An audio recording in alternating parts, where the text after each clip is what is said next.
नहमदु व नुसल्ली अला रसूलिल करीम अम्मा बाद फ़अऊज़ु बिल्लाहि मिनश शैतानिर रजीम बिस्मिल्लाहिर रहमानिर रहीम इन हुवा इल्ला ज़िक्रुल लिल आलमीन रब्बि इश्रह लि सद्री व यस्सिर लि अम्री वஹ்லுல் உக்தத்தம் மின் லிசானி யஃப்கஹு கௌலி. அன்பிற்குரிய சகோதரர்களே, அல்லாஹ் சுப்ஹானஹு வ தஆலா இந்த உலகத்தில் கோடான கோடி உயிரினங்களை உருவாக்கி அதிலும் சிறப்பிற்குரிய உயிரினமாக மனிதனை படைத்து அதிலும் சிறந்தவர்களாக இறையச்சமுள்ளவர்களாக இறை சிந்தனவாதிகளாக வல்ல இறைவன் நம்மை ஆக்கியிருக்கின்றான். ஆகவே அந்த வல்ல நாயனுக்கே புகழ் அனைத்தும் உரித்தாகுக. அகில உலகத்துக்கு அருள்கொடை அனுப்பப்பட்ட முஹம்மது நபி ஸல்லல்லாஹு அலைஹி வஸல்லம் அவர்கள் மீதும் அவர்களின் குடும்பத்தார்கள் மீதும் சத்திய சஹாபாக்கள் மீதும் மூமின்களான நம் முன்னோர்கள் மீதும் நம் அனைவர்கள் மீதும் அல்லாஹ்வின் சாந்தியும் சமாதானமும் என்றென்றும் உண்டாட்டுமாக. அன்பிற்குரிய சகோதரர்களே, இன்று நான் பேச எடுத்துக்கொண்ட விஷயம் என்ன அப்படின்னு சொன்னால், இறைவன் பற்றிய அவனை முஸ்லிம்கள் எப்படி வணங்குகின்றார்கள், அந்த இறைவனை இப்படித்தான் வணங்க வேண்டும், இதை விடுத்து வேறு எதுவுமே இறைவன் இல்லை என்பதை என்னுடைய சிற்றறிவுக்கு உட்பட்ட சில செய்திகளை உங்களிடம் பகிர்ந்து கொள்கின்றேன். முதல்ல, இறைவனுக்கு உருவம் கொடுக்கக்கூடாது. இறைவனுக்கு நாம உருவத்தை கொடுக்கக்கூடாது. முதல் விஷயம். இன்னைக்கு நிறைய மக்கள் வழிகட்டி இருக்கக்கூடிய விஷயத்தை எதுன்னு சொன்னால் உருவம் கொடுக்கறதெல்லாம். ஆகவே நாம இந்தியாவில் நாம் எப்படி இருக்கிறோமோ அந்த மாதிரி உருவத்தை கொடுத்துருக்கிறாங்க. இங்கே எப்படி இருக்காங்களா அந்த மாதிரி ஒரு உருவத்தம். இவர்களுடைய கலாச்சாரத்துக்கு தக்கவாறு ஒரு உருவம். கேரளாவில் அவருடைய கலாச்சாரத்துக்கு தக்கவாறு அது ஒரு உருவம். ஆந்திராவில் அவருடைய கலாச்சாரத்துக்கு தக்கவாறு ஒரு உருவம். சைனர்கள் அகலமான மூஞ்சி, சப்ப முக்கு, சிறியகன், அவர்களை பார்த்தா அவங்கள மாதிரி உருவம், அவங்களுக்கு கலாச்சாரத்துக்கு தக்கவாறு ஒரு உருவம். நீக்குரிய இனத்தை சேர்ந்தவர்கள் மூஞ்சி கருப்பு, முடி சுருள முடி, அவங்கள பார்த்தா அவர்களுக்கு தக்கவாறு ஒரு உருவம். வெள்ளைக்காரன் மூஞ்சி வெள்ளை, முடியும் வெள்ளை, அவனை பார்த்தா அவன் சாமி, அவனை பார்த்தா அது மாதிரி ஒரு உருவம். காட்டுவாசிகள் படத்துல எல்லாம் பார்த்துருப்பீங்க, சினிமால எல்லாம்.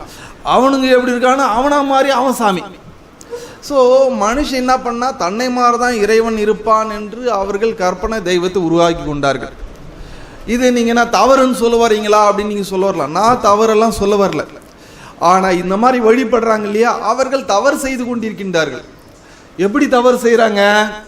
ஒரு சாமின்னு ஒரு ஃபோட்டோ வச்சு மேலே கும்பிடுறாங்க, கீழே போடுவாங்களா? போட மாட்டாங்க இல்லையா? ஆனால் அதே உருவங்கள் தான் நியூஸ் பேப்பரில் வருது.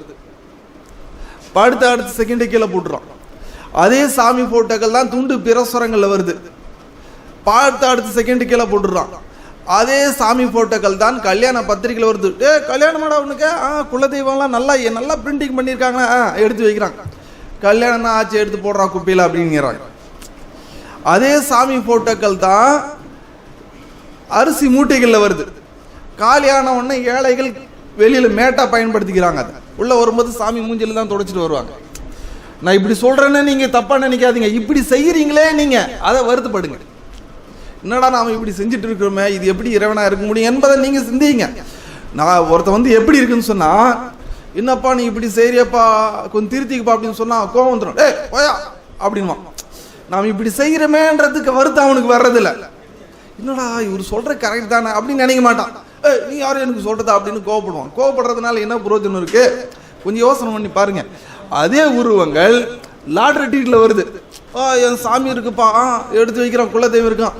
மறுநாள் பார்க்குறான், நம்பர் இல்லை, கீழே போட்டுறான். நம்ம தமிழ்நாட்டில் மட்டும்தான் தடை, வேற மாநிலங்கள்லாம் இருக்கு. எனக்கு தெரிஞ்சு காலாவதியான சலூன் லாட்ரி டிக்கெட்டில் சலூன் கடையில் வச்சிருப்பாங்க. ஷேவிங் பண்ணி அந்த சாமி மூஞ்சில் தான் துடைச்சி போடுவான். பார்த்துருக்கீங்களா? ஸோ அந்த மாதிரி அதே சாமி போட்டோக்கள் தான் பட்டாசுகள் வருது. சாமிக்கே வேட்டு வைக்கிறான், கடைசியில் பீஸ் பீஸாக போயிடுது. ஸோ மனுஷனே உருவாக்கி மனுஷனை அதை கண்ணிய குறைவாக்குறான். ஆகவே இறைவனுக்கு நாம் உருவத்தை கொடுக்கக்கூடாதுங்க. உருவத்தை கொடுக்கறதுனால இந்த மாதிரி பிரச்சனைகள்லாம் வருது. ஆகவே இறைவனுக்கு உருவத்தை கொடுக்கக்கூடாது. நீ இறைவனை மட்டும் பார்க்க முடியாது என்பது கிடையாது. இறைவனெல்லாம் இந்த உலகத்தில் பார்க்க முடியாது. பார்த்தா இந்த மாதிரி விபரீதங்கள் ஏற்படும். உன்னை படைத்த இறைவன் உன்னிடம் என்ன வீக்னஸ், என்ன பலகீனம் இருக்குன்னு அவனுக்கு தெரியுமா தெரியாதா? தெரியும். உனக்கு இந்த உருவத்தை கொடுத்தா நீ இப்படிதான் செய்வேன்னு அவனுக்கு தெரியும். ஆகவே அந்த உருவத்தை உனக்கு காமிக்கல. நீ இறைவனை மட்டும் பார்க்கலன்னு நினைக்காத, உன்னைய நீயே பார்க்கலப்பா, உன்னைய நீயே பார்க்கல. என்னுடையதை தான் நான் பார்க்கிறேன். என்னுடைய முகம், என்னுடைய கை, என்னுடைய கால், உடையதை தான் நான் பார்க்கிறேன்னு தவிர என்னைய நான் பார்க்கல. ஆக என்னுடைய உடல் ஊடுருக்கூடிய ஆத்மாவே நான் பார்க்கல அப்படின்னு சொன்னா படைச்சிறவனை எப்படி பார்க்க முடியும்? இந்த காற்று இருக்கு, பார்க்க முடியுதா? இல்ல. மனுஷன் மின்சாரத்தை உருவாக்கணும், பார்த்தானா? இல்ல. நான் உருவாக்கி நான் பார்க்கலாம் எப்படின்னு பிடிச்சி இழுத்தான்னு வச்சுங்களேன், வாடா மாப்பிள்ள உனக்கு காமிக்காம வேற யாரும் காமிக்க போறேன், அவ்வளவுதான், எழுதிட்டு போயிடும், அவ்வளவுதான், பார்க்க முடியல. அப்போ பூமிக்கு மேக்னெட் பவர் இருக்கு, பூமி வேகமா சுத்துதுங்க, ஆனா நம்மள பிடிச்சி இழுத்து வச்சுட்டு இருக்கு அப்படின்றா. உன்னை எப்படிப்பா பிடிச்சி இழுத்து வச்சுட்டு இருக்கு சொல்லு பார்க்கலாம். ஸோ இதெல்லாம் உணர்றோம். ஆகவேதான் ஒரு கருத்தை மட்டும் எல்லா மக்களும் யோகபித்த கருத்துப்படி சொல்றாங்க. இத்தனை கோடான கோடி 30 தேவர்கள் அப்படின்னு எல்லாம் சொல்றாங்க, கோடான கோடி சாமிகளை கும்பிடுறாங்க. ஆனா எல்லா மக்களையும் சொல்லக்கூடிய ஒரு கருத்து என்ன தெரியுமா? போயா மேல ஒருத்தருக்கான் பாத்துக்கிறான். என்ன சொல்றாங்க? மேல ஒருத்தருக்கான். இன்னங்க மழை வரல, மேல உள்ளவன் கண்ணு திறந்தானா மழை வரும். இன்னங்க கஷ்டம், என் தலையெழுத்துல அவன் என்ன நினைச்சானா தானா? என்னப்பா நீ இப்படியெல்லாம் தப்பு செய்யறேன்னு கேள்விப்படுறேன், போய் அவன் வேலையை பார்த்துக்கிட்டு. நான் நல்லவனா கேட்டோம்னா மேல ஒருத்தருக்கான் பார்த்துட்டு இருக்கான் சொல்றாங்களே இல்லையா? ஸோ எல்லாருடைய உள்ளத்தில் இறைவன் இதுதான் சேவ் பண்ணி வச்சிருக்கிறான். அந்த உள் மனசு பாதிக்கப்படும் போது ஆட்டோமேட்டிக்கா அது வெளியே வருது. இறைவன் என்ப ஒருத்தன் தான் அவன் மேலதான் இருக்கிறான் என்பது எல்லா மக்களும் யோகபித்த கருத்துப்படி சொல்றாங்க. ஆக அன்பிற்குரிய சகோதரிகளை, அதை தான் இறைவன் சொல்றான், இலாஹுக்கும் இலாஹு வாஹித், உங்களுடைய இறைவன் ஒரே இறைவன் தான், அந்த இறைவனை தவிர வேற யாரையும் வணங்காதீங்க. ஒரு சகோதரர் கேட்கும்போது பேசும்போது பேசிட்டே இருந்தார். நேற்று கூட அவர்கிட்ட சொன்னேன், இந்த நம்ம இந்தியாவுக்கு எத்தனை பிரதமர் அப்படின்னு. ஒருத்தர் தான். ஜனாதிபதி ஒருத்தர் தான். சரிப்பா நம்ம தமிழ்நாட்டுக்கு எத்தனை முதலமைச்சர்? ஒருத்தர் தான். சரிப்பா உன்னுடைய காலேஜுக்கு எத்தனை பிரின்சிபல் ஹெட்மாஸ்டர்? ஒருத்தர் தான். சரி விடு, உனக்கு அப்பா எத்தனை பேரு? என்னங்க இப்படி கேட்குறீங்க? எனக்கு அப்பா ஒருத்தர் தாங்க. எல்லாமே ஒன்று என்று நமக்கு தெளிவுபடுத்தும் போது அப்ப இறைவன் எப்படி பலதா இருக்க முடியும்? ஆக எல்லோருக்கும் ஒரே சூரியன், எல்லோருக்கும் ஒரே சந்திரன், எல்லோருக்கும் ஒரே காற்று, எல்லாருக்குமே எல்லாமே பொதுவா இருக்கும் போது இறைவன் மட்டும் எப்படி வேற வேற இருக்க முடியும்? இருக்க முடியுமா? இருக்க முடியுமா? இருக்க முடியாது. அதை தான் நீங்களும் சொல்றீங்க, கடவுள் மேல ஒருத்தன் இருக்காங்க, அதை புரிஞ்சு நடந்துக்குங்கன்னு இஸ்லாம் சொல்லுது. அவ்வளவுதான், அதை உங்களுக்கு தெளிவுபடுத்துது, அவ்வளவுதான், முடிஞ்சு. அப்போ இறைவன் உங்களுக்கும் எனக்கும் எல்லோருக்கும் ஒரே இறைவன் தான், அதை புரிந்து உணர்ந்து நடந்து கொள்ளுங்கள். இதை எட்டி வைப்பதற்கு தான் இறை தூதர்கள் வந்தார்கள். அந்த தூதருடைய வழியிலே நாங்க வந்து அந்த செய்தியை உங்களுக்கு எடுத்து சொல்கின்றோம். இது ஒரு விஷயம். அடுத்து பாருங்க, கடவுள் வந்து உருவத்தை கொடுக்கூடாது, மேல ஒருத்தருக்கா நம்பணும், அதுதான் இஸ்லாம் சொல்லி காமிக்கிறோம்.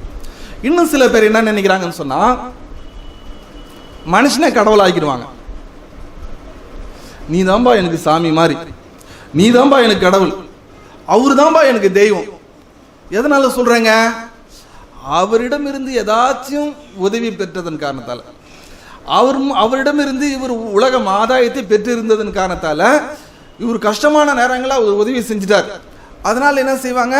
அவரை கடவுள் ஆக்கிடுவாங்க. நான் கடவுளை நான் பார்க்கலங்க, நான் உங்களை தான் நீங்க தான் எனக்கு உதவி செஞ்சிருக்கேன், அப்ப நீங்க தாங்க கடவுள் அப்படின்வாங்க. நான் உங்ககிட்ட கேட்கிறேன், நம் நாட்டு பிரதமர் நமக்கு உதவி செய்யணும்னு நினைக்கிறார், நேரடியாக வந்து எந்த அப்பான்னு கையில் கொடுப்பாரா? கொடுக்க மாட்டார். எப்படி கொடுப்பாரு? அமைச்சர்களுக்கு கட்டளை இடுவார், நீங்க அந்த ஊர்ல போயிட்டு அந்த மக்களுக்கெல்லாம் உதவி செய்யுங்க அப்படின்னு. அப்ப என்ன பண்ணுவார்? அமைச்சர் வந்து நமக்கு உதவி செய்வார். அந்த உதவியை வாங்கிட்டு, நான் பிரதமரை பார்க்கலப்பா, நீ தான் எனக்கு உதவி செஞ்ச, அப்ப நீ தான்பா பிரதமர் சொல்லுவோமா? ஏன் சொல்ல மாட்டோம்? அவரு சொன்னாரு நீ செஞ்ச, அவர் தான் பிரதமர், அவர் சொன்னாரு நீ செஞ்ச.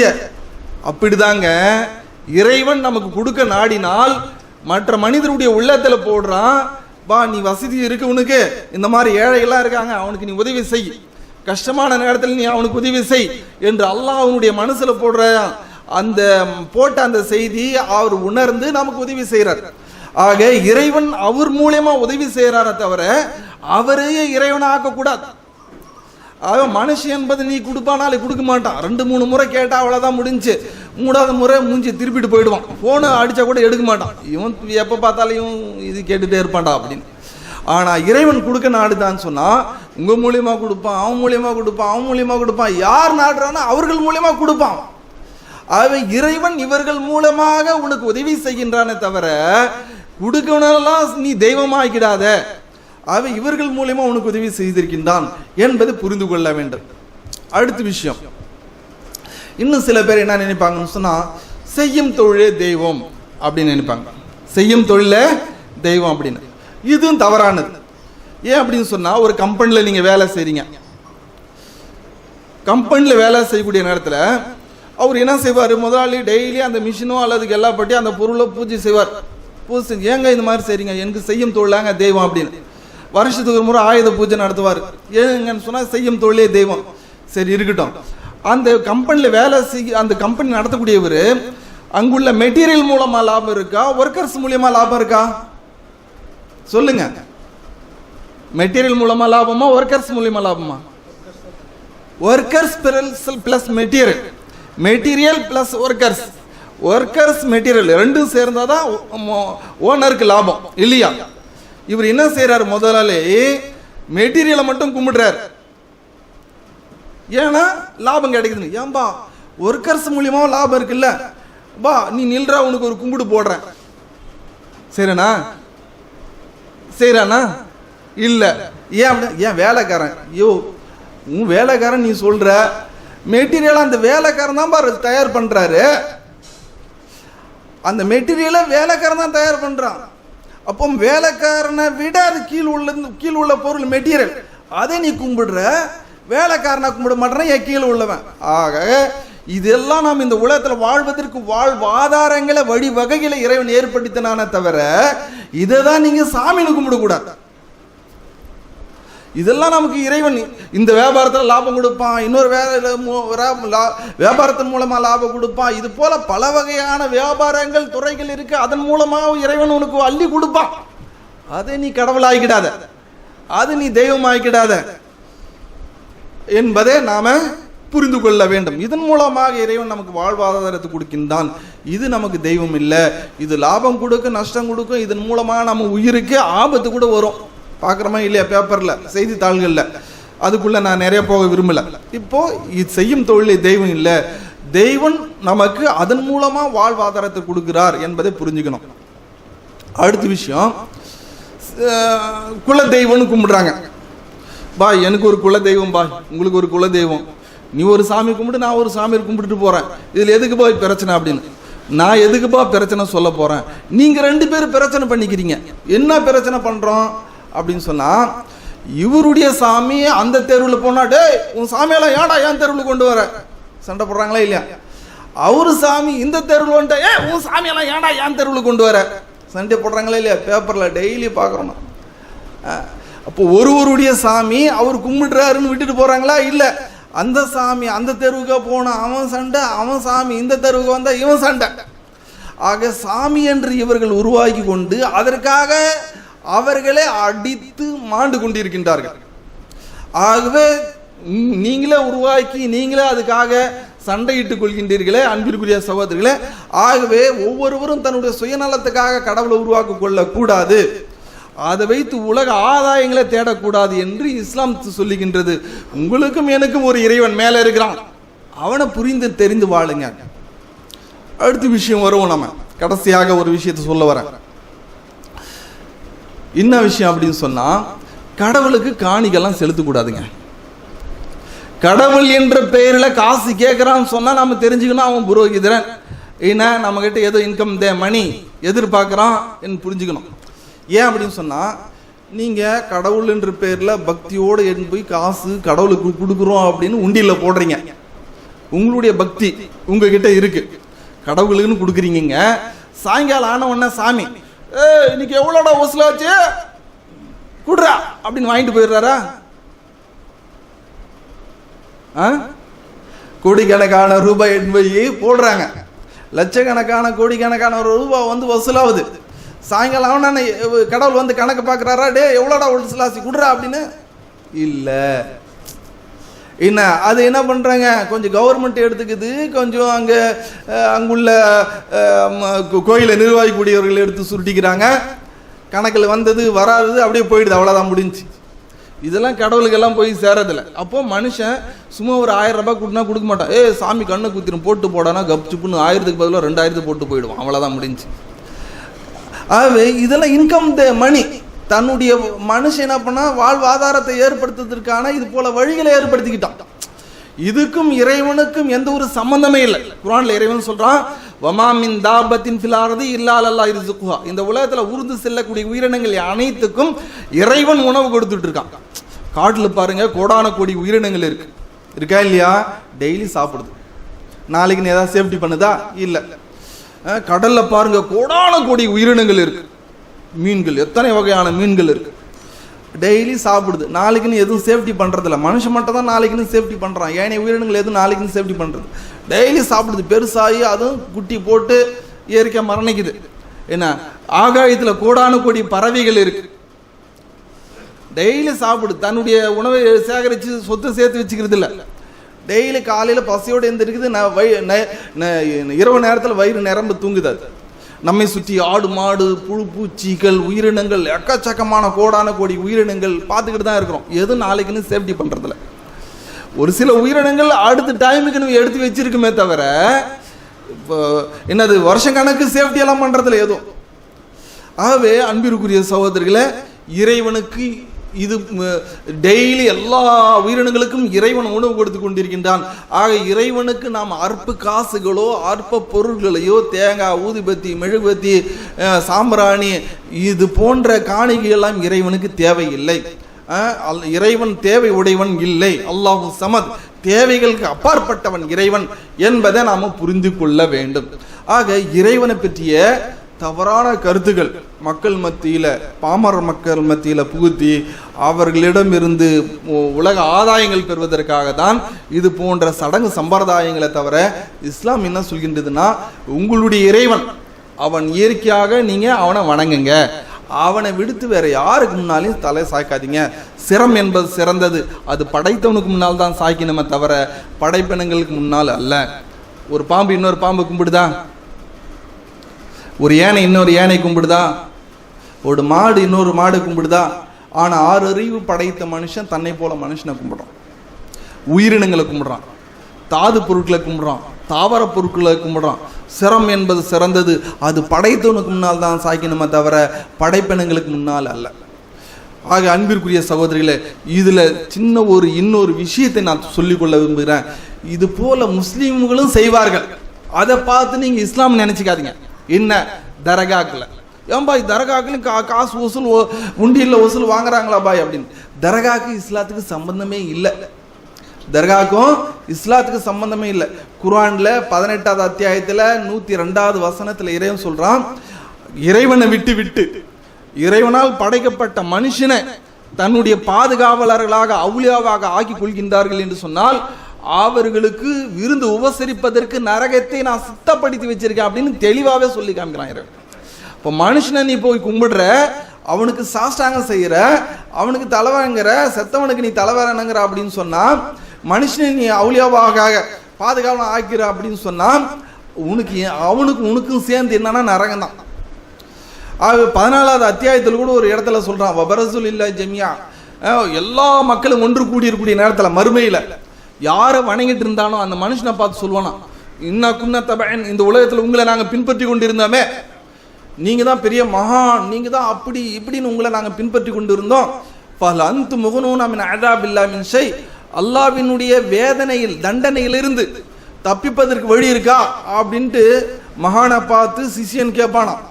அதுக்கு மகான் சொல்லுவாராம், அஜ்ஸிஅனா அம் சபரனா மாலனா மின் மஹைஸ், பொறுமையா இருந்தாலும் பொறுமையை இழந்து ஆர்ப்பாட்டம் செஞ்சாலும் மாலானா மின் மஹைஸ், தப்பிப்பதற்கு வழியில நீ எந்த வேதனையில் இருக்கிறியோ அதே வேதனையில தான்டா நானும் மாட்டிக்கிட்டேன் அப்படின்றான். யௌமத்து கல்ல புஜூம் ஃபின்னார், அவனுடைய முகங்களை நெருப்பில் புரட்டி புரட்டி பொசுக்கும் நேரத்தில் நரகத்தில். அப்போ அந்த நேரத்தில் ஒருத்தன் கத்துவானா, ஐயோ இந்த மாதிரி மாட்டிக்கிட்டேன், அதான் அல்லாஹ் அதான் ரசூலா, அல்லாஹ்வுக்கும் அவனுடைய தூதருக்கும், அதாவது இறைவனுக்கும் இறைவனால் அனுப்பப்பட்ட தூதர்களுக்கும் நான் கட்டுப்பட்டு நடந்திருக்கணுமே, அத்தானா சாதத்தனா வக்குபரானா ஃபல்லூன சபீலா, எங்களுடைய முன்னோர்களுக்கும் எங்களுடைய தலைவர்களுக்கும். இப்போ என்ன சொல்கிறாங்க, எங்கள் காலங்காலமாக இப்படி தாங்க இருந்தோம் அப்படின்றாங்க. அது இல்லாமல் தலைவருக்கு நான் அரசியல்வாதிப்பான், நான் எது செஞ்சாலும் முடிச்சிடும் அப்படின்றவன் இல்லையா. அப்போது தலைவர்களுக்கும் முன்னோர்களுக்கு தான் பின்பற்றிட்டு இருக்காங்க. ஆனால் இறையாச்சன்னு வரும்போது அது கண்டுக்கிறதே இல்லை.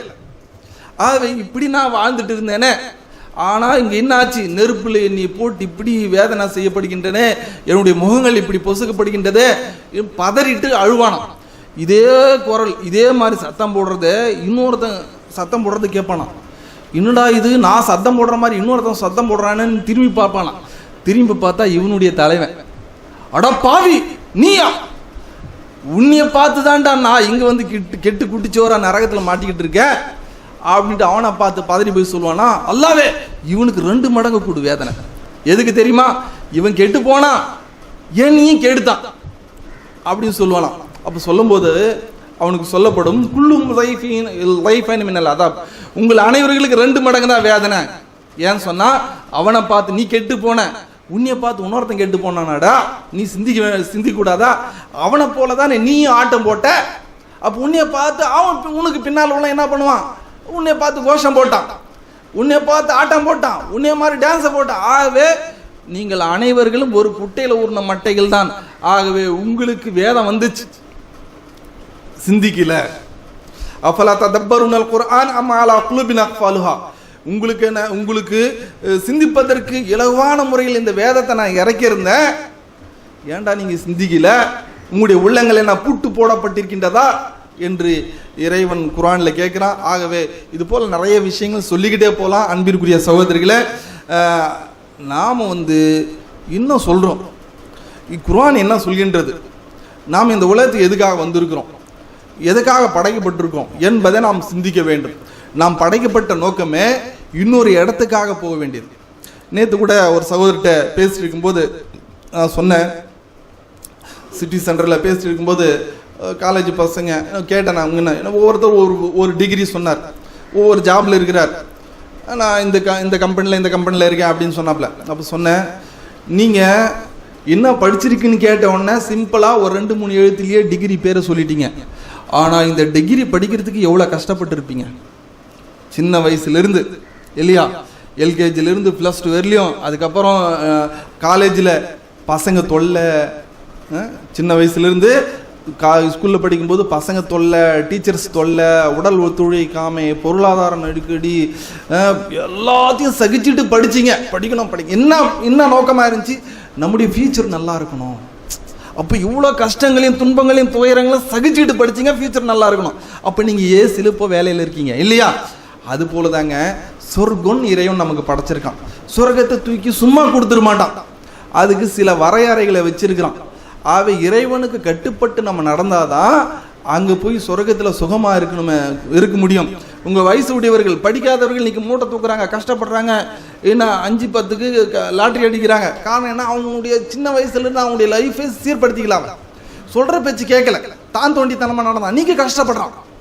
ஆகவே நீங்கள் படித்தவர்கள் உங்களை பார்த்து 4 பேர் உங்களுடைய டிகிரியை சொன்னாவே சலாம் போடுவாங்க, மரியாதை கொடுப்பாங்க, உங்களுக்கு ரெஸ்பெக்ட் உங்களுக்கு என்ன தகுதியோ அது தகுதிக்கு மரியாதை கொடுப்பாங்க. ஆனால் படிக்காதவனுக்கு கண்டுக்க மாட்டான், அவனா படிக்காதவன் பயமா அப்படின்னு கண்டுக்காம போயிடுவாங்க. அது போல தாங்க சொர்க்கம் என்பது இறைவன் குர்ஆனில் சொல்லி காமிக்கிறான், அல்லதி ஹலக்கல் மௌத வல் ஹயாத் லியப்லுவக்கும் அய்யுக்கும் அஹ்ஸனு அமலா, உங்களுக்கு வாழ்க்கை கொடுத்துருக்கிற இந்த வாழ்க்கையே உங்களை படைத்த இறைவனை பார்த்து படித்து பேணி நடந்தீங்கன்னு சொன்னால் இந்த வாழ்க்கைக்கு பேர் ஒரு வாழ்க்கை இருக்குது, சொர்க்கம். அதுக்கு நீங்கள் செல்வீர்கள், இல்லை என்றால் நரகம், அக்னிகுண்டம், நரகத்துக்கு போவீங்க. ஆகவே இந்த சொர்க்கத்தையும் நரகத்துக்கும் தகுதியானவர்கள் யார் என்று டெஸ்ட் பண்ணுறதுக்கு தான், தேர்வு செய்ததற்கு தான் இறைவன் இந்த உலகத்தை நம்மை அனுப்பியிருக்கின்றான். ஆகவே அன்பிற்குரிய சகோதரிகளே, அந்த உண்மையான இறைவன் யார் என்று தெரிந்து புரிந்து நடப்பதற்கு முயற்சி செய்வோமாக. வல்ல இறைவன் நம் அனைவர்களுக்கும் நல்ல புரிவானாக. வாஹிரு தாவான் அல்ஹம்துலில்லாஹி ரப்பில் ஆலமீன். அஸ்ஸலாமு அலைக்கும் வரஹ்மத்துல்லாஹி வபரகாத்துஹு.